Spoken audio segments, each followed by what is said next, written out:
the things that's incredibly unique about Portland is its diversity. I mean, it has so many different neighborhoods, and each neighborhood is really unique in its own way. And when you combine that diversity by the connectivity that the transportation infrastructure brings, you can get anywhere in Portland in 15 minutes. Sometimes less, depending on if you want to bike, it sometimes can take less time than if you drive. And it's that diversity I think people are really find appealing. We've been working with OHSU for years with their master plan, helping them understand how to develop this very hilly topography on top of the landscape to meet their needs.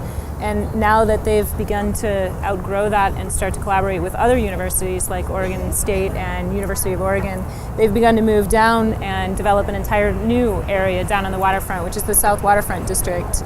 I think the other thing that's interesting about being up here is, we talked about the tram on the way up here, that it is one form of transportation that you don't see a lot in big cities, but one that works particularly well here, given the topography, and connects down to the streetcar, to bikeways, and a lot of other transportation networks that make the city really accessible.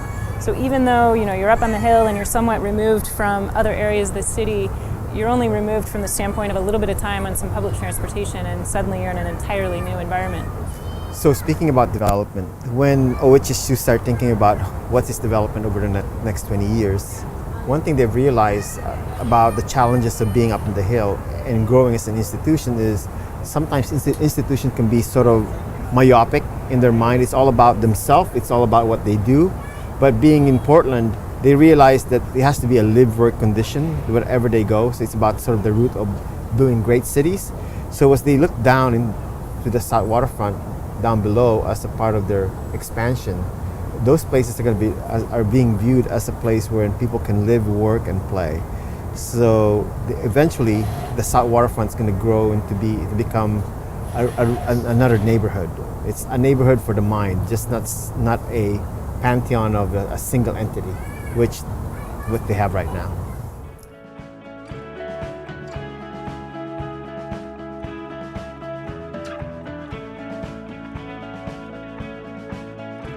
I think the one thing that's really unique about PSU is that unlike some universities that sit in a suburban or a small town environment, PSU is really serving more than just its students itself. It's serving the city in a much wider standpoint. So they have a lot of programs for children who come onto campus to either participate with early education programs they have, or to take after-school or summer camp classes. You see a lot of urban professionals who are taking advancement classes here at PSU. So the reach for this particular university is very wide, and the connection to the buses and the light rail and all of the streetcars that come through here help that reach be more effective.